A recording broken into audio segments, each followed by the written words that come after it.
Hello welcome back Aisha's കിച്ചണിലേക്ക് എല്ലാവർക്കും സ്വാഗതം. അപ്പോൾ ഇന്നത്തെ നമ്മുടെ വ്ളോഗ് നമ്മുടെ യാത്രാ വ്ളോഗാണ്. 2 ആഴ്ച മുമ്പ് ഞാൻ നിങ്ങളുമായിട്ട് ഷെയർ ചെയ്തിട്ടുണ്ടായിരുന്നു ഞങ്ങൾ ഉംറയ്ക്ക് പോകുന്നതൊക്കെ. അപ്പം അവിടുന്ന് ഞാൻ വീഡിയോസൊന്നും എടുത്തിട്ടുണ്ടായിരുന്നില്ല. ഇപ്പം ഞങ്ങൾ നാട്ടിലെത്തിയിട്ടുണ്ട്. അപ്പോൾ ഈ ഒരു വ്ളോഗിൽ നമ്മുടെ ട്രാവൽ വ്ളോഗും അങ്ങനെയുള്ള കുറച്ച് വിശേഷങ്ങളൊക്കെയാണ് ഷെയർ ചെയ്യുന്നത്. അപ്പം ഈ നിങ്ങൾ കാണുന്ന സീനുണ്ടല്ലോ, അത് ഞങ്ങൾ തിരിച്ച് പോകുന്ന ദിവസം എടുത്തിട്ടുള്ള വ്ളോഗാട്ടോ. ഞാൻ തിരിച്ച് പോകുന്ന സമയത്ത് മാത്രമേ വ്ളോഗ് എടുത്തിട്ടുള്ളൂ. പിന്നെ നിങ്ങൾക്ക് യൂസ്ഫുൾ ആവുന്ന കുറച്ച് കാര്യങ്ങൾ മാത്രം ഇതിൽ ഷെയർ ചെയ്യുന്നുള്ളൂ കേട്ടോ. അപ്പോൾ ഇത് മക്കത്ത് നിന്ന് നമ്മൾ തിരിച്ച് പോകുന്ന ദിവസം എടുത്തതാണ്. പിന്നെ കുറച്ച് പേരൊക്കെ ചോദിച്ചിട്ടുണ്ടായിരുന്നു റൂംസ്, നിങ്ങൾ നിന്ന റൂംസിൻ്റെ ഡീറ്റെയിൽസൊക്കെ ഷെയർ ചെയ്യാൻ. അപ്പോൾ എനിക്ക് മദീനത്ത് നിന്നിട്ടുള്ള റൂം നന്നായിട്ട് ഇഷ്ടപ്പെട്ടിട്ടുണ്ട്. നല്ല റൂമാണ്, എല്ലാ ഫെസിലിറ്റീസും ഉണ്ട്, ഒരു മോശവും പറയാനില്ല. അപ്പോൾ അതിൻ്റെ കാര്യങ്ങളൊക്കെ ഞാൻ കുറച്ച് കഴിഞ്ഞിട്ട് ഈ വ്ളോഗിൻ്റെ അകത്ത് പറയുന്നുണ്ട്. മക്കത്ത് നിന്ന റൂം എനിക്ക് അത്ര നല്ല അഭിപ്രായം ഇല്ല, അതുകൊണ്ടാണ് ഞാനിപ്പോൾ ഇത് നിങ്ങളുമായിട്ട് ഷെയർ ചെയ്യാത്തത്. നല്ലതല്ലെങ്കിൽ പിന്നെ വെറുതെ ഷെയർ ചെയ്യണ്ടല്ലോ. അപ്പോൾ ഞാനെന്തായാലും ഡീറ്റെയിൽസൊക്കെ വ്ളോഗിൻ്റെ അകത്ത് കൊടുക്കാം കേട്ടോ. പിന്നെ ഇവിടെ മക്കത്തും മദീനത്തൊക്കെ ഊബർ ഫെസിലിറ്റി ഉണ്ട് കേട്ടോ. അതാണ് കുറച്ചുകൂടെ ടാക്സിനേക്കാളും നല്ലതെന്നാണ് തോന്നുന്നത് കേട്ടോ.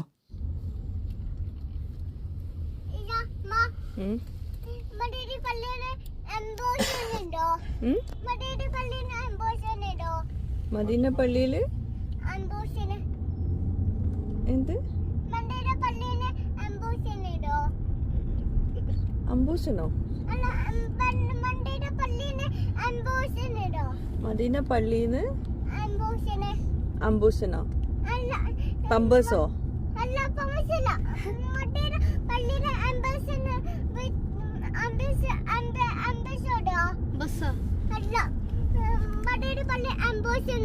എനിക്ക് മനസ്സിലായില്ല.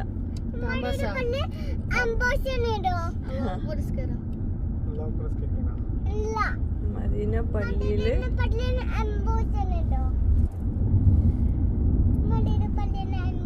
എനിക്ക് മനസ്സിലായില്ല അമ്പൂസൻ എന്താന്ന്.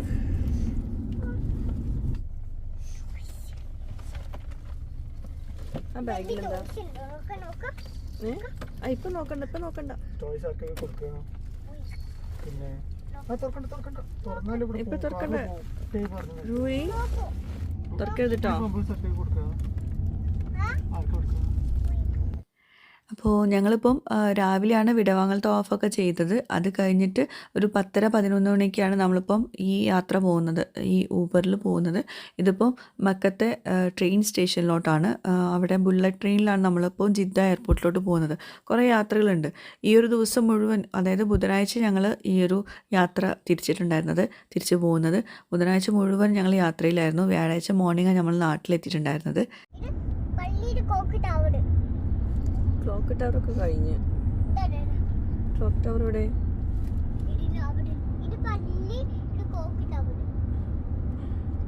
ഈ കുറച്ച് ദിവസം ക്ലോക്ക് ടവർ ഉണ്ടാവും. എവിടെ വരും? ഒക്കെ കഴിഞ്ഞ് നമ്മളിപ്പോ ദുബായിക്ക് പോവാണ്. ദുബായിക്ക്.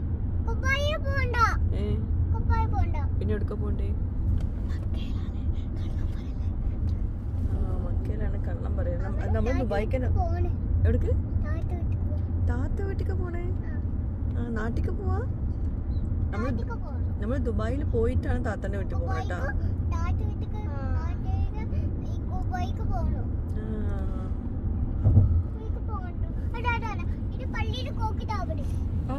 ക്ലോക്ക് ടവർ കാണുന്നുണ്ടല്ലേ? നല്ല കണ്ട് പപ്പ കണ്ടോ? പപ്പ ഒന്ന് കണ്ടാണ്.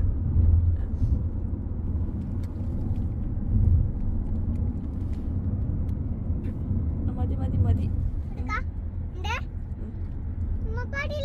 എന്ത്?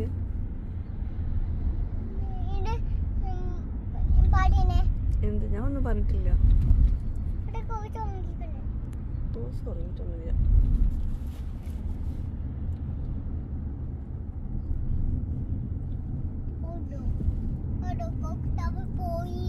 ടവർ പോയി. കണ്ട് ഞാൻ കണ്ട്. ക്ലോക്ക് ടവർ കണ്ട്. പോയി. അങ്ങോട്ട് പോണോ? ക്ലോക്ക് ടവറിൻ്റെ അടുക്ക് പോണോ? അപ്പം നാട്ടിൽ പോകണ്ടേ? കൊണ്ട് ഇവിടെ നമ്മൾ യാത്ര ചെയ്യുമ്പോഴൊക്കെ ക്ലോക്ക് ടവർ അങ്ങ് ദൂരെ നിന്നൊക്കെ നന്നായിട്ട് കാണാൻ പറ്റും. നമ്മളെ ബുർജ് ഖലീഫൊക്കെ പോലെ ദുബായിൽ കുറച്ച് ദൂരെ നിന്നൊക്കെ നമുക്ക് കാണാൻ പറ്റുമല്ലോ അതേപോലെ.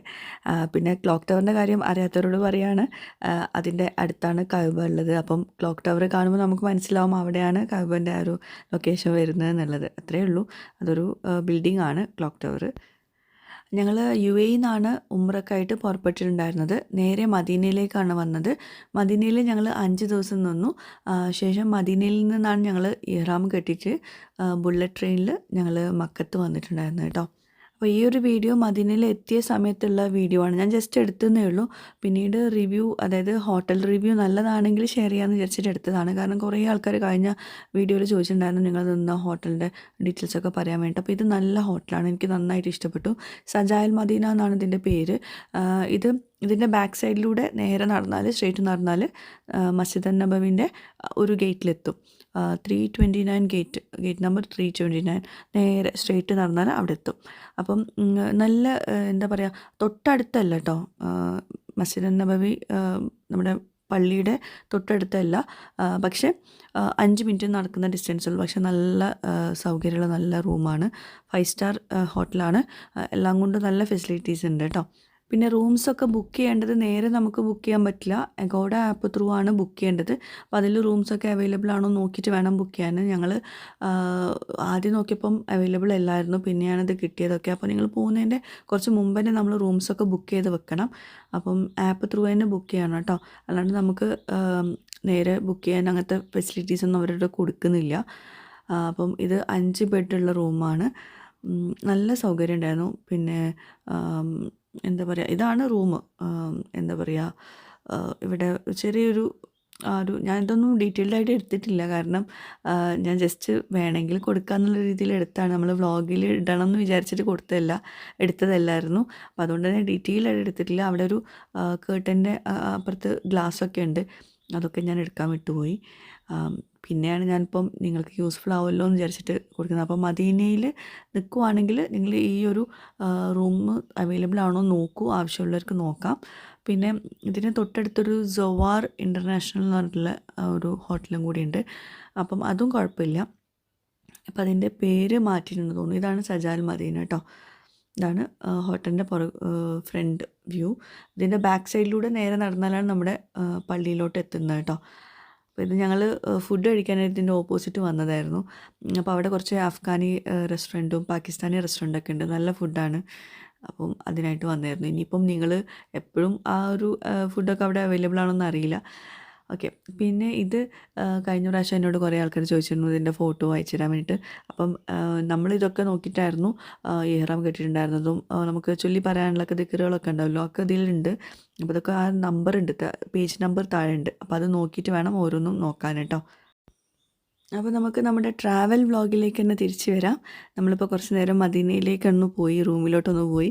അപ്പം നമ്മളിപ്പോൾ യാത്രയിലായിരുന്നല്ലോ. ഊബറിൽ നമ്മൾ കയറി നമ്മൾ മക്കത്തെ ട്രെയിൻ സ്റ്റേഷനിലോട്ട് പോവായിരുന്നല്ലോ. ഇപ്പം ട്രെയിൻ സ്റ്റേഷനിലോട്ട് എത്തി. അപ്പോൾ ഇനിയിപ്പം ഇതാണ് ബുള്ളറ്റ് ട്രെയിനിൻ്റെ സ്റ്റേഷന്. അപ്പം അവിടുത്തെ കാഴ്ചകളൊക്കെ കാണാം. നല്ല എന്താ പറയുക, ഒരു എയർപോർട്ട് പോലെ തന്നെയാണ് ഇവിടുത്തെ ട്രെയിൻ സ്റ്റേഷൻ കേട്ടോ. പിന്നെ ലാസ്റ്റ് ടൈം നമ്മൾ വലിയ ട്രോളി ബാഗൊക്കെ കൊണ്ടുപോയിട്ട് നമുക്ക് നമ്മുടെ കൂടെ ക്യാരി ചെയ്യാൻ സമ്മതിച്ചിട്ടുണ്ടായിരുന്നില്ല. നമ്മൾ മക്കത്തേക്ക് പോയിരുന്ന സമയത്ത് അവർ പിന്നീട് അയക്കുമായിരുന്നു. അപ്പോൾ അതുകൊണ്ട് തന്നെ ഇത്തവണ ഞങ്ങൾ ഹാൻഡ് ബാഗേജ് മാത്രമാണ് കൊണ്ടുവന്നിട്ടുണ്ടായിരുന്നത് കേട്ടോ. വലിയ ട്രോളിയൊന്നും കൊണ്ടുവന്നിട്ടില്ല. അപ്പോൾ അതുകൊണ്ട് നമ്മുടെ കൂടെ നമുക്ക് ക്യാരി ചെയ്യാൻ പറ്റിയിട്ടുണ്ടായിരുന്നു.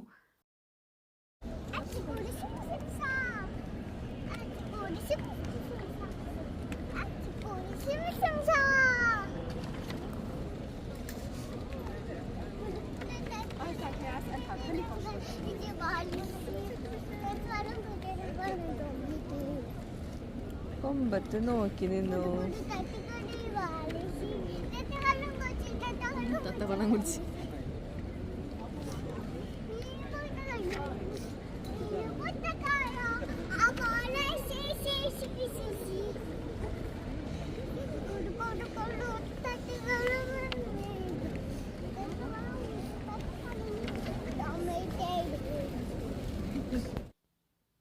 ഇവിടെ അങ്ങനെ പ്രത്യേകിച്ച് ഫോർമാലിറ്റീസ് ഒന്നുമില്ല.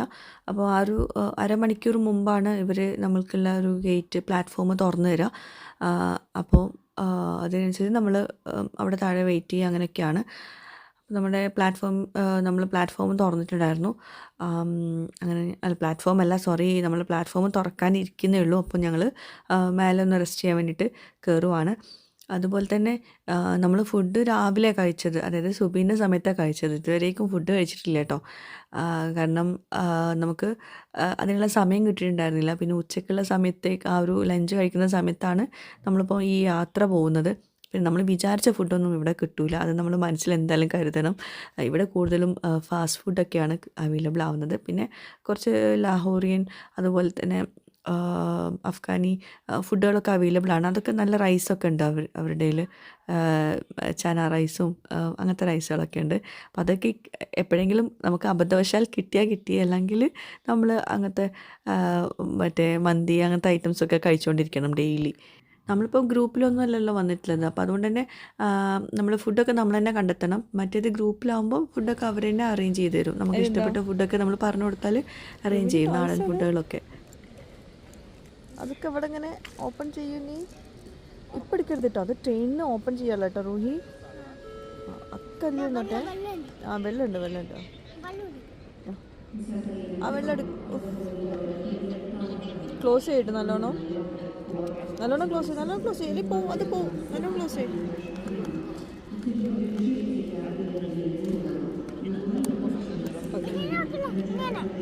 ആ അങ്ങനെ ഇതെടുത്ത് വെക്കും. അത് ഓപ്പൺ ചെയ്യും. ട്രെയിനിലാണ്.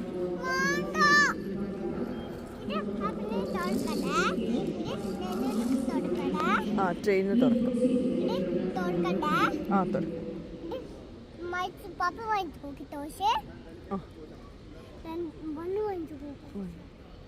ഇനി ടോയ്സ് വേണ്ടല്ലോ, കുറേ ടോയ്സ് ഇല്ലേ ഇപ്പോൾ?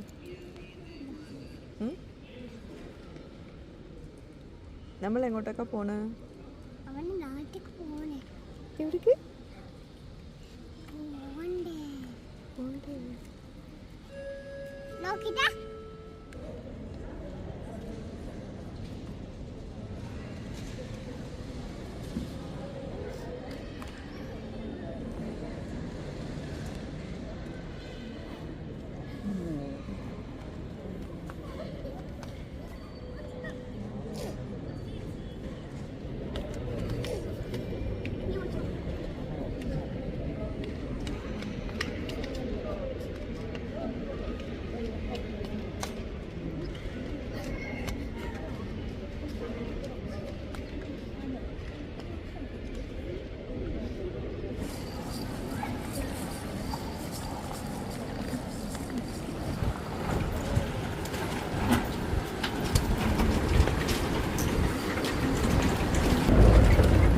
പതുക്കെ റോസും.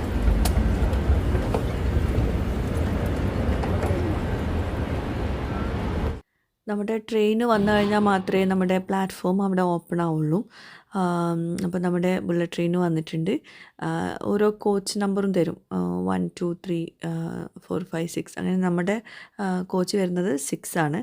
അപ്പം അതിൽ കയറാം, അത്രയേ ഉള്ളൂ. പിന്നെ ഇവിടുന്ന് ഒരു 45 മിനിറ്റ്സ് ഉണ്ടെന്ന് തോന്നുന്നു ജിദ്ദ എയർപോർട്ടിലോട്ട്. കറക്റ്റായിട്ട് എനിക്കറിയില്ല, ആണെന്ന് തോന്നുന്നു. പിന്നെ വേറൊരു കാര്യം, കുറേ ആൾക്കാർ ചോദിച്ചൊരു കാര്യം എന്ന് വെച്ചാൽ ഒറ്റയ്ക്ക് നമ്മൾ പോകുമ്പോഴും ഗ്രൂപ്പായിട്ട് പോകുമ്പോഴുള്ള ഒരു ബുദ്ധിമുട്ട് എന്താണെന്നുള്ളതൊക്കെ. കാരണം ഗ്രൂപ്പായിട്ട് പോകാൻ കുറേ ആൾക്കാർക്ക് മടിയാണ്. ഈ കുട്ടികളൊക്കെ ഉള്ളവർക്കൊക്കെ മടിയാണ്. കാരണം അത് ഇനി മറ്റുള്ളവർക്ക് ബുദ്ധിമുട്ടാവുമോ നമ്മളെ മക്കളെ കൊണ്ട്. കാരണം മക്കൾക്ക് ചില സമയത്ത് ഉറക്കവും കൂടുതലാവും. അപ്പോൾ അവർ ഓരോന്നിനും ടൈം എടുക്കുമല്ലോ. അപ്പോൾ മറ്റുള്ളവർക്ക് അത് ബുദ്ധിമുട്ടാവും. അപ്പോൾ അങ്ങനത്തെ ഇഷ്യൂ കൊണ്ട് പലരും പോകുന്നില്ല. അപ്പോൾ അങ്ങനെയുള്ളവർക്കൊക്കെ ഒറ്റയ്ക്ക് പോകുന്നതന്നെയാണ് നല്ലത്. പക്ഷേ നമ്മൾ ഇതുപോലത്തെ കാര്യങ്ങളൊക്കെ, അതായത് റൂംസ് ബുക്ക് ചെയ്യുന്നതും ഈ ബുള്ളറ്റ് ട്രെയിനിൻ്റെ കാര്യങ്ങൾ ബുക്ക് ചെയ്യുന്നതൊക്കെ നമ്മൾ അറിയുവാണെങ്കിൽ തീർച്ചയായിട്ടും വളരെ നല്ലത് ഒറ്റയ്ക്ക് പോകുന്നത് തന്നെയാണ്. അത് നമുക്ക് ഇഷ്ടപ്പെട്ട ഫുഡ് നമുക്ക് തന്നെ കഴിക്കാം. മറ്റേത് നമ്മളൊരു എമൗണ്ട് കൊടുത്തു കഴിഞ്ഞാൽ പിന്നെ അവർ തരുന്ന ഫുഡ് നമ്മൾ കഴിച്ചിരിക്കണം. നമുക്ക് പറ്റുന്ന ഫുഡ് തന്നെ ആയിരിക്കും. പക്ഷേ ഡെയിലി ചിലപ്പം സ്പൈസി ആവും, അങ്ങനത്തെ ഫുഡുകളൊക്കെ ഉണ്ടാവില്ലേ, അതൊക്കെ നമ്മൾ കോംപ്രമൈസ് ചെയ്യേണ്ടി വരും. പിന്നെ അവർ പറഞ്ഞ നമുക്ക് ഇഷ്ടപ്പെട്ട രീതിയിൽ അവിടെ നിൽക്കാനൊന്നും പറ്റില്ല. ആ ഗ്രൂപ്പിൽ ഉള്ള രീതിയിൽ നിൽക്കേണ്ടി വരും. അപ്പോൾ അതിൽ കുറച്ച് നെഗറ്റീവ്സ് ഉണ്ട്, പോസിറ്റീവ്സ് ഉണ്ട്. ഇത് ബുക്ക് ചെയ്യാനൊന്നും അറിയാത്തവർക്ക് തീർച്ചയായിട്ടും ഗ്രൂപ്പിൽ പോകുന്നതായിരിക്കും ബെസ്റ്റ്. പിന്നെ ഒരുപാട് തവണ ഉംറയൊക്കെ ചെയ്തവർക്ക് ഒറ്റയ്ക്ക് പോകുന്നത് തന്നെയായിരിക്കും നല്ലത്. കാരണം അവർക്ക് അറിയാമല്ലോ എവിടേക്ക് എന്തൊക്കെയാണ് പോകേണ്ടത് ചെയ്യേണ്ടതെന്നൊക്കെ ഉള്ളത്. പിന്നെ മക്കളെയും കൊണ്ട് പോകുമ്പം ബുദ്ധിമുട്ടാവുമെന്ന് ഒരുപാട് ആൾക്കാർ ചോദിക്കാറുണ്ട്. ഒരു ബുദ്ധിമുട്ടുമില്ല. മക്കളൊക്കെ അവിടെ എത്തുമ്പം അടങ്ങിയിരിക്കുന്നുണ്ട്. കുറച്ച് ഫുഡൊക്കെ കയ്യിൽ കരുതിയാൽ മതി, വേറെ ഒന്നും ഉണ്ടാവില്ല. എന്തെങ്കിലും എപ്പോഴും കുറച്ച് സ്നാക്സ് ആയിട്ട് കുറച്ച് കൂടുതൽ കൊടുക്കേണ്ടി വരും, സ്വീറ്റ്സൊക്കെ കൊടുക്കേണ്ടി വരും. എന്നാലും അവർ അടങ്ങിയിരുന്നോളും. അപ്പോൾ അത് പേടിച്ചിട്ട് പോകാണ്ടിരിക്കേണ്ട, തീർച്ചയായിട്ടും നിങ്ങൾക്ക് ധൈര്യമായിട്ട് പോവാം. പിന്നെ നിങ്ങൾ ശ്രദ്ധിക്കേണ്ട ഒരു കാര്യം എന്ന് വെച്ചാൽ എല്ലാവർക്കും ഈ മക്കത്ത് പോയിട്ടുണ്ടെങ്കിൽ തൊണ്ടവേദന ജലദോഷമൊക്കെ വരുന്നു പറയാറുണ്ടല്ലോ. അതിൻ്റെ മെയിൻ റീസണ് അവിടെ സംസം വെള്ളം തണുത്തതുണ്ട്, നോട്ട് കോൾഡ് ഉണ്ട്. തണുത്തത് കൂടുതലും തണുത്തതായിരിക്കും ഉണ്ടാവുക. ഭയങ്കര തണുത്തെന്ന് പറഞ്ഞാൽ നല്ല ഐസ് കോൾഡ് ആയിരിക്കും ഉണ്ടാവുക. പിന്നെ നോട്ട് കോൾഡ് ഉണ്ട്, നോർമൽ വാട്ടർ. അപ്പം മാക്സിമം സാധാ വെള്ളം കുടിക്കാൻ നോക്കുക. നമ്മൾ വേറൊരു രാജ്യത്ത് പോയിട്ട് തണുത്ത വെള്ളം കുടിച്ചാൽ തീർച്ചയായിട്ടും തൊണ്ടവേദന പനിയൊക്കെ വരും. എനിക്കിപ്പോൾ നാട്ടിൽ വന്നിട്ടാട്ടോ വന്നത്. ഇതുവരേക്കും അവിടെ നിന്ന് വരുമ്പോഴൊന്നും ആർക്കും ഒരു കുഴപ്പമുണ്ടായിരുന്നില്ല. ഇവിടെ എത്തിയപ്പോഴാണ് നമ്മൾ തണുപ്പുള്ള കുടിച്ചപ്പോഴാണ് വന്നത്. അപ്പോൾ തീർച്ചയായിട്ടും അതൊന്ന് ശ്രദ്ധിക്കുക. പിന്നൊക്കെ ഞാൻ മുമ്പത്തെ എൻ്റെ ഉംറ വ്ളോഗിൽ ഞാൻ ഷെയർ ചെയ്തിട്ടുണ്ട്. അത് കാണാത്തവരുണ്ടെങ്കിൽ കണ്ടു നോക്കുക. ഡീറ്റെയിൽസൊക്കെ അതിൽ കൊടുത്തിട്ടുണ്ട് കേട്ടോ.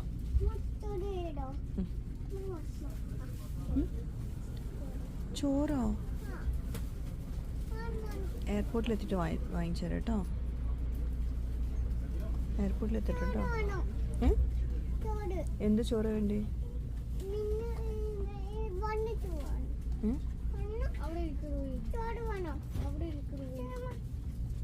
ബിരിയാണിയോ വേണ്ടി ചിക്കനോ വേണ്ടി? ചിക്കൻ മതിയോ? ബിരിയാണി ഉണ്ടോ?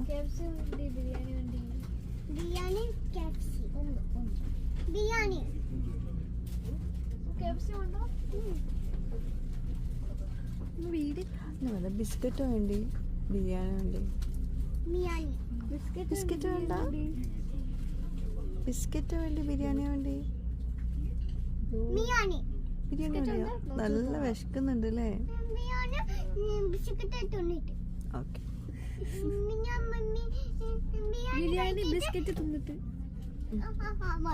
എന്ത് ബിരിയാണി കഴിച്ചിട്ട് ബിസ്ക്കറ്റോ? എന്നാ അവിടെ ഇരിക്കേ.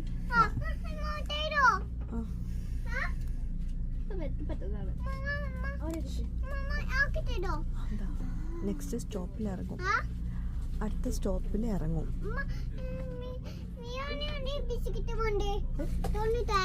എന്ത് വിശക്കുന്നു? അവിടെ ഇരിക്കേ. റൂഹി 2 കഴിച്ചാൽ മതി കേട്ടോ. 2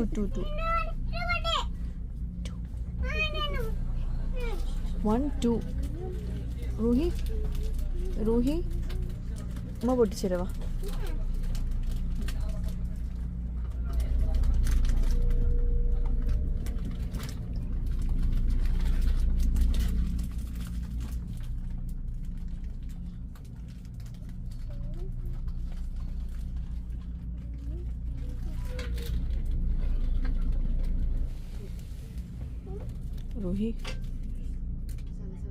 Ruhi, only 2. Ruhi, only 2.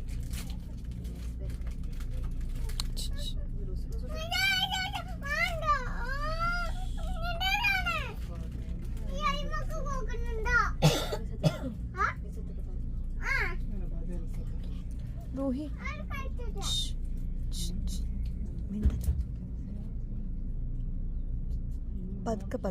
പതുക്കെ സ്ലോ കഴിച്ചാൽ മതി.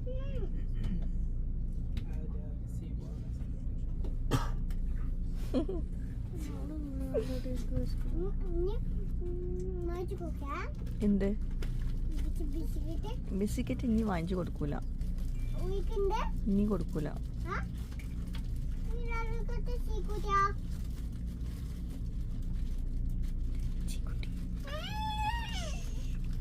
നല്ല കുട്ടി. ഓക്കെ, ചാരി ഇരിക്കും. പറഞ്ഞനുസരിക്കണ്ട കേട്ടോ.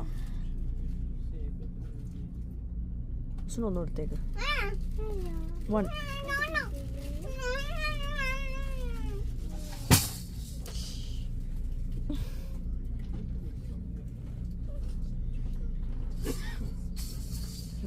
പിന്നെ കഴിക്കാം കേട്ടോ.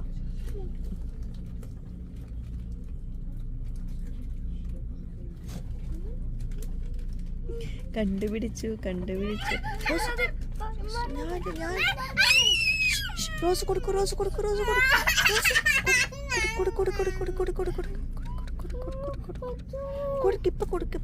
കൊടുക്ക്. സൗണ്ട് ഉണ്ടാക്കാൻ പാടില്ല, സൗണ്ട് ഉണ്ടാക്കാൻ പാടില്ല. റോസ് മിണ്ടല്ലേ.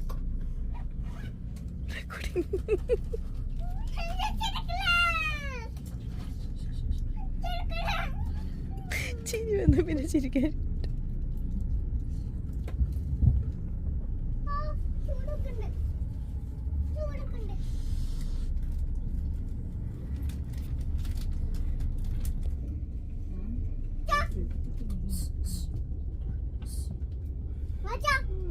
റോസ് വാങ്ങിച്ചോ റോസ്, പ്ലീസ് വാങ്ങിക്കും. അവൾ തന്നില്ലേ? റോസ് തെറ്റിന്ന്. 2 കൊടുത്തല്ലോ. റോസും വാങ്ങിച്ചോ?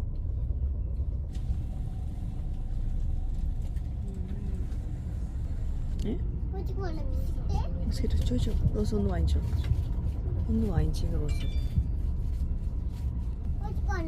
ആ,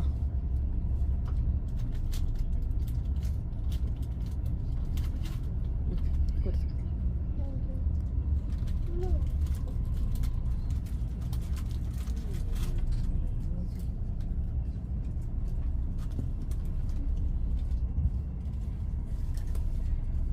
ഒന്ന് തരുമോ? അത് ബെസ്റ്റ്.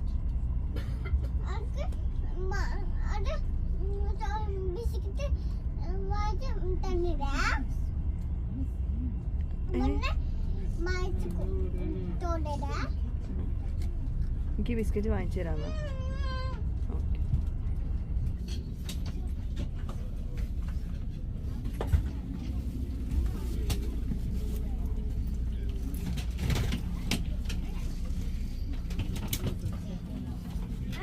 ഓക്കെ. എനിക്ക്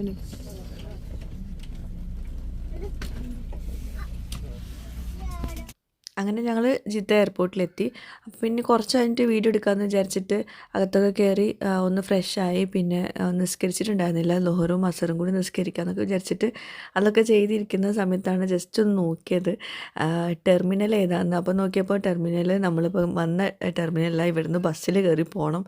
പിന്നെ ഒന്നും നോക്കിയില്ല, അവിടുന്ന് ഒരു ഓട്ടോ ആയിരുന്നു. അപ്പോൾ ഞാനതൊന്നും വീഡിയോ എടുത്തിട്ടുണ്ടായിരുന്നില്ല. പിന്നെ നമ്മൾ ഇവിടുന്ന് ഫ്ലൈറ്റ് മിസ്സായ ആകെ മൊത്തം പണി വാളും.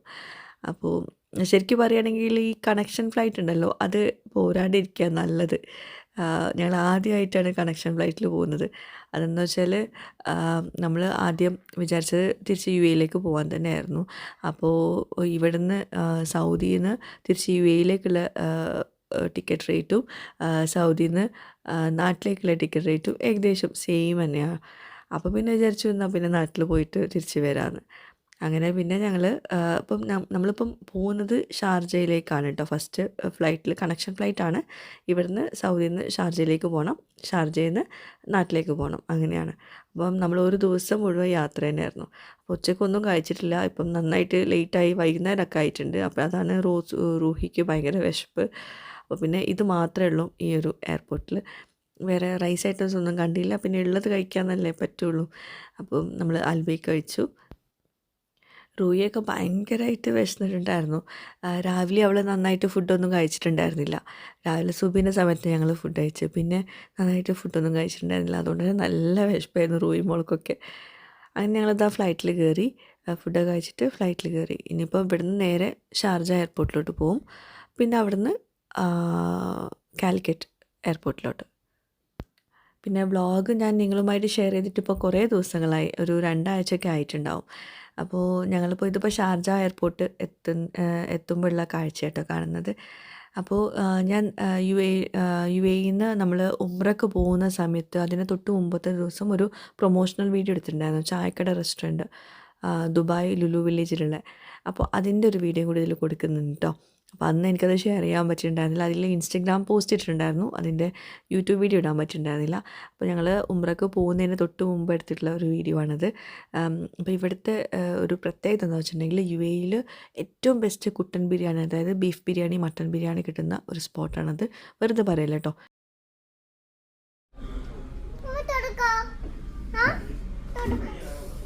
തുറക്കാൻ പറ്റില്ല, പറ്റുന്നില്ല, പറ്റുന്നില്ല,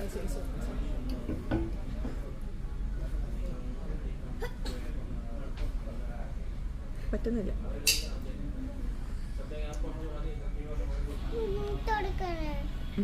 പപ്പനോട് പറയട്ടെ തുറക്കാൻ.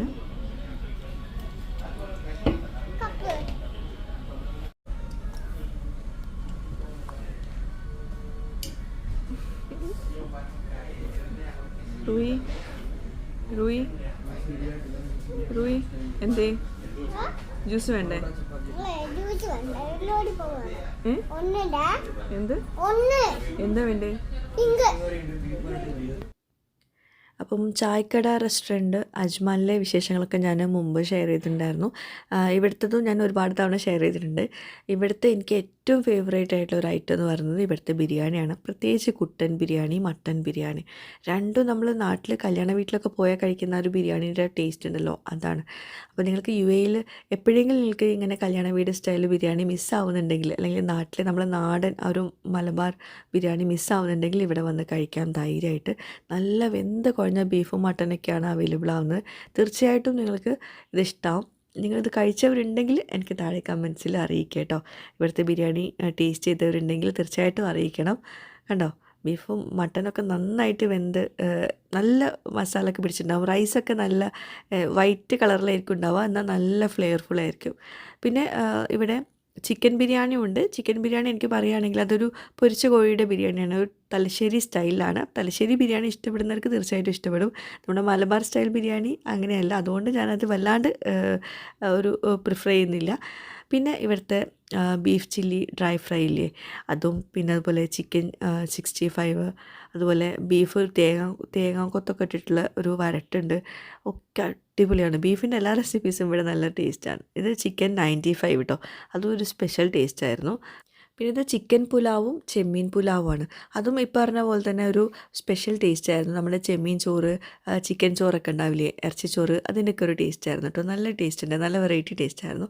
പിന്നെ ഇവിടുത്തെ നമ്മളെ ചട്ടിച്ചോറും എടുത്ത് പറയേണ്ടതെന്ന് വെച്ചിട്ടുണ്ടെങ്കിൽ കറിയൊക്കെ സെപ്പറേറ്റാണ് നമുക്ക് തരുന്നത്. മീൻ കറിയുണ്ട്, സാമ്പാറുണ്ട് കേട്ടോ. അടിപൊളിയാണ്, വേർത്താണ്. ചട്ടിയോട് കൂടി നമുക്ക് വീട്ടിലോട്ട് കൊണ്ടുപോകാം.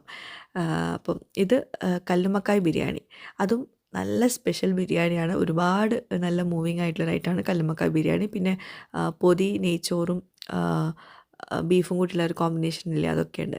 ഇനി തീർന്നിട്ടില്ല. നമ്മുടെ മീൽസ് ഇഷ്ടപ്പെടുന്നവർക്ക് നല്ലൊരു സ്പോട്ടാണത്. 2 തരം മീൻ കറി, മുളക് കറിയുണ്ട്, തേങ്ങരച്ച കറിയുണ്ട്, പിന്നെ സാമ്പാറൊക്കെ കൂട്ടി അടിപൊളി ഊണാണ് ഇവിടെ അവൈലബിൾ ആവുന്നത്. പിന്നെ ഇവിടുത്തെ വേറൊരു പ്രത്യേകത എന്താണെന്ന് വെച്ചിട്ടുണ്ടെങ്കിൽ ക്വാളിറ്റി, ഫുഡിൽ നല്ല ക്വാളിറ്റി ഉണ്ട്, എന്നാലോ അഫോർഡബിൾ ആയിട്ടുള്ള പ്രൈസുമാണ്. അത് ഒരുപാട് പേര് എന്നോട് പറഞ്ഞിട്ടുള്ളൊരു കാര്യം കേട്ടോ. പിന്നെ ഒരുപാട് ഫിഷ് ഫ്രൈ ഉണ്ട് ഇതിൻ്റെ കൂടെ സൈഡായിട്ട്. പിന്നെ ഡെസേർട്ടായിട്ട് ഞാൻ കുടിച്ചിട്ടുണ്ടായിരുന്നത് മൊഹിറ്റോ ഉണ്ടായിരുന്നു, പിന്നെ അവിൽ മിൽക്ക്, അതുപോലെ തന്നെ ഷാർജ ഷേക്ക് ഒക്കെ നിങ്ങൾക്ക് ധൈര്യമായിട്ട് കഴിക്കാം. അതുപോലെ തന്നെ ഞാൻ പറഞ്ഞല്ലോ അഫോർഡബിൾ പ്രൈസ് എന്ന്, ഇവിടെ ബ്രേക്ക്ഫാസ്റ്റ് കോംബോ അവൈലബിൾ ആണ്. അതും നല്ല അഫോർഡബിൾ ആയിട്ടുള്ള പ്രൈസിൽ, അത്യാവശ്യം നല്ല ക്വാണ്ടിറ്റി ഉണ്ട്, ക്വാളിറ്റിയും ഉണ്ട് കേട്ടോ. അപ്പോൾ ഞാൻ പറഞ്ഞല്ലോ ഇത് ചായക്കട റെസ്റ്റോറൻറ്റ് ലുലു വില്ലേജിലാണ് ഞാനുള്ളത്. അപ്പം ഈ സെയിം സാധനങ്ങളൊക്കെ നിങ്ങൾക്ക് അജ്മാനിലെ ചായക്കട റെസ്റ്റോറൻറ്റിലും അവൈലബിൾ ആണ്. എന്തായാലും ട്രൈ ചെയ്യുക, ഫീഡ്ബാക്ക്സ് അറിയിക്കുക. അപ്പോൾ നമ്മൾ back to our travel vlog. നമ്മൾ ഫ്ലൈറ്റിനകത്ത് കയറിയതായിരുന്നല്ലോ, എന്താ പറയുക, ഷാർജ എയർപോർട്ടിലെത്തി. ഷാർജയിൽ നിന്ന് നമ്മൾ വീണ്ടും കാലിക്കറ്റ് ഫ്ലൈറ്റിലോട്ട് കയറി. കാലിക്കറ്റിലോട്ടുള്ള ഫ്ലൈറ്റിനകത്ത് കയറിയിട്ടുണ്ടായിരുന്നു. അത് ഞാൻ വീഡിയോ എടുത്തിട്ടുണ്ടായിരുന്നില്ല, അതാണ് നിങ്ങൾക്കൊരു ചിലപ്പോൾ കൺഫ്യൂഷൻ ആവും എവിടെയാണ് കയറിയതെന്നൊക്കെ. അപ്പോൾ നമ്മളിപ്പോൾ കാലിക്കറ്റ് എയർപോർട്ടിലെത്തിയിട്ടുണ്ട് കേട്ടോ. നമ്മൾ ആകെ കുഴഞ്ഞിട്ടുണ്ടായിരുന്നു. രാവിലെ സുബഹിന് മുമ്പ് നമ്മൾ എണീറ്റതാണ്, പിന്നെ ഉറങ്ങാൻ പറ്റിയിട്ടില്ല, തലേന്നും ഉറങ്ങാൻ പറ്റിയിട്ടുണ്ടായിരുന്നില്ല. അപ്പോൾ അതുകൊണ്ട് തന്നെ നല്ല ടയേർഡായിരുന്നു. നമ്മളിപ്പോൾ ഇവിടെ എയർപോർട്ടിൽ എത്തിയിട്ടുള്ളത് ഒരു ഏകദേശം പുലർച്ചെ ഒരു 2:30-3 മണിക്കാണെന്ന് തോന്നുന്നു. അപ്പോൾ നമ്മൾ വീട്ടിലെത്തുന്നത് പുലർച്ചെയാണ് കേട്ടോ. സുബഹിന് തൊട്ട് മുമ്പാണ് വീട്ടിലെത്തുന്നത്. അപ്പോഴും എല്ലാവരും ഉണ്ടാകുമ്പോൾ നമുക്കൊന്നും ഉറങ്ങാനും ഒന്നും പറ്റില്ലല്ലോ. അങ്ങനെ കുറേ ദിവസം കഴിഞ്ഞിട്ട് നമ്മൾ നന്നായിട്ടൊന്ന് ഉറങ്ങിയത്. നന്നായിട്ട് ഇപ്പോഴും ഉറങ്ങിയിട്ടില്ല സത്യം പറയുകയാണെങ്കിൽ. കാരണം ബന്ധുക്കളും എല്ലാവരും വരലും എല്ലാവരോടും സംസാരിക്കലും ഫങ്ഷൻസും ഒക്കെ കൂടെ ആയിട്ട് ഒന്നിനും സമയം കിട്ടിയിട്ടില്ല. നമ്മളിതാ എയർപോർട്ടിലെത്തി. നമുക്ക് പിന്നെ ബാഗേജൊന്നും ഇല്ലാത്തതുകൊണ്ട് നമ്മൾ പുറത്തിറങ്ങി കേട്ടോ. റൂമോള് ഭയങ്കര ഹാപ്പിയാണ്. എൻ്റെ ഉപ്പായോടും ഉമ്മായോടൊക്കെ ഇപ്പോൾ ഭയങ്കര കമ്പനിയാണ്. അപ്പോൾ അതുകൊണ്ട് തന്നെ നല്ല ഹാപ്പിയാണ് ആൾ. എല്ലാവരെയും കാണാനുള്ളൊരു ആകാംക്ഷയിൽ ഇറങ്ങുക കേട്ടോ പുറത്തേക്ക്. പതിവ് പോലെ തന്നെ ഉപ്പിമ്മയും പിന്നെ അമ്മാവൻ്റെ ചെറിയ മോന് കൂടിയാണ് വന്നിട്ടുള്ളത് നമ്മളെ വിളിക്കാൻ വേണ്ടിയിട്ട്. ഉമ്മാനോട് ഉപ്പാനോട് എപ്പോഴും പറയും വിളിക്കാൻ വരണ്ട, നമ്മൾ ഇവിടുന്ന് ടാക്സിക്ക് വരാമെന്ന്. പക്ഷേ അവർക്കൊരു സമാധാനം ഉണ്ടാവില്ല. എയർപോർട്ടിൽ വരുന്നതൊരു ഒരു ത്രില്ലാണ് അവർക്ക്. അതുപോലെ തന്നെ എന്തെങ്കിലുമൊക്കെ ഉണ്ടാക്കി കൊണ്ടുവരും. ഇപ്പോൾ സമൂസയും ചായയൊക്കെ ഉണ്ടാക്കി കൊണ്ടുവന്നിട്ടുണ്ട്. പുലർച്ചെയല്ലേ നമ്മൾ വരുന്നത്. പിന്നെ നമ്മളാണെങ്കിൽ എയർപോർട്ടിൽ നിന്ന് രാത്രിയിലുള്ള ഫുഡ് നമ്മൾ എന്തോ ഒരു സാൻഡ്വിച്ച് എന്തോ കഴിച്ചത്. ഫുഡൊക്കെ കണക്ക് തന്നെയായിരുന്നു നമ്മൾ അന്നത്തെ ദിവസമൊക്കെ. അപ്പോൾ അതുകൊണ്ട് എല്ലാവരും നല്ല ടയർഡാണ്. ഒന്നും കഴിച്ചിട്ടുണ്ടായിരുന്നില്ല. അവളെല്ലാം കുറേശ്ശെ മാത്രം കഴിച്ചിട്ടുണ്ടായിരുന്നുള്ളൂ.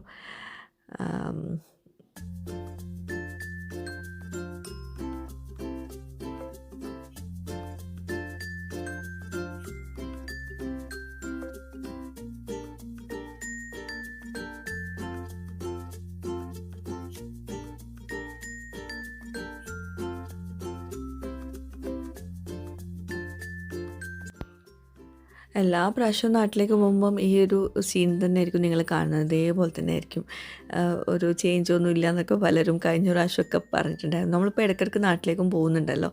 എന്തായാലും ഒരു 2 വീക്സ് മാത്രമേ ഉണ്ടാവുള്ളൂ നാട്ടിൽ. ഇപ്പോൾ തന്നെ കുറച്ച് ദിവസം കഴിഞ്ഞു. അപ്പോൾ എന്താ ഞാൻ പറഞ്ഞില്ലേ, സമൂസൊക്കെ എയർ ഫ്രൈയിൽ ചെയ്തിട്ട് എണ്ണ പറ്റില്ലല്ലോ ഇക്കാക്ക്. അപ്പോൾ അതുകൊണ്ട് തന്നെ എയർ ഫ്രൈ ഒക്കെ ആക്കിയിട്ട് കൊണ്ടുവന്നതാണ്. ചായയൊക്കെ കൊണ്ടുവന്നിട്ടുണ്ടായിരുന്നു. നമ്മളതൊന്ന് കുടിച്ചിട്ടാണ് പിന്നെ വീട്ടിലോട്ട് പോകുന്നത്. അങ്ങനെ ഇക്കാൻ്റെ വീട്ടിലാട്ടോ നമ്മൾ വന്നിട്ടുള്ളത്. അപ്പം ഇക്കാൻ്റെ വീട്ടിലെത്തിയപ്പം കറിയൊക്കെ ഉണ്ടാക്കുന്നുള്ളൂ. കാരണം നമ്മൾ കുറച്ച് നേരത്തെ വന്നിട്ടുണ്ടായിരുന്നു. പിന്നെ പത്തിരിയൊക്കെ ചുടുന്നുണ്ടായിരുന്നുള്ളൂ. പിന്നെ സുബഹി നിസ്കരിച്ച് ഒക്കെ കഴിഞ്ഞിട്ടാണ് നമ്മൾ ചായ കുടിച്ചത്. അപ്പോഴേക്കും ഇക്കാൻ്റെ സെക്കൻഡ് ബ്രദറൊക്കെ ഉണ്ടായിരുന്നു. എല്ലാവരും വന്നു. അപ്പോൾ ഇനി ഞാൻ വീഡിയോ എടുക്കുന്നത് അവിടെ നിർത്തി വെച്ചു. കാരണം എല്ലാവരും കൂടിയുള്ളൊരു ബഹളമായിരുന്നു എൻ്റെ വീട്ടിലും. ബ്രദേഴ്സും അവരെല്ലാവരും കൂടി വന്നപ്പം നല്ല രസമായിരുന്നു. പിന്നെ ഇതാ നാത്തൂനുണ്ട് ഇവിടെ, ഇക്കാൻ്റെ ചെറിയ സിസ്റ്റർ. അത് പിന്നെ ഞങ്ങൾ വരുമ്പോഴും പോകുമ്പോഴൊക്കെ എന്തായാലും ഇവിടെ വീട്ടിലുണ്ടാവും. പിന്നെ ഉമ്മയും പിന്നെ നമ്മുടെ ഇവിടെ സഹായത്തിനുള്ള റുക്കിയാമ്മോ അവരൊക്കെ ഉണ്ട്, എല്ലാവരും ഉണ്ട്. പിന്നെ നമ്മൾ നാട്ടിലെത്തുമ്പം ഈ പത്തിരി നമ്മൾ ഈ മലബാർ ഭാഗത്തുള്ളതാണല്ലോ പത്തിരിയും കറിയും, അതും തേങ്ങ അരച്ച കറി. അത് ഗൾഫിൽ നിന്ന് വരുമ്പോൾ ഉണ്ടാക്കുന്ന ഒരു ഐറ്റമാണ്. പിന്നെ നമ്മളത് വീട്ടിലുണ്ടാക്കുമ്പോൾ ആ ഒരു ടേസ്റ്റ് കിട്ടില്ല. അന്ന് ഭയങ്കര ടേസ്റ്റ് ആയിരിക്കും. അപ്പോൾ എന്തായാലും ഇൻഷാ അല്ലാഹ് ഇനി നാട്ടിലെ വിശേഷങ്ങളൊക്കെ അടുത്ത വ്ളോഗിൽ ഷെയർ ചെയ്യാം കേട്ടോ. ഇൻഷാ അല്ലാഹ് വീഡിയോ ഇഷ്ടമായിരുന്നു വിചാരിക്കുന്നു. എന്തായാലും നിങ്ങളുടെ ഫീഡ്ബാക്ക്സ് എഴുതി അറിയിക്കുക. Thank you.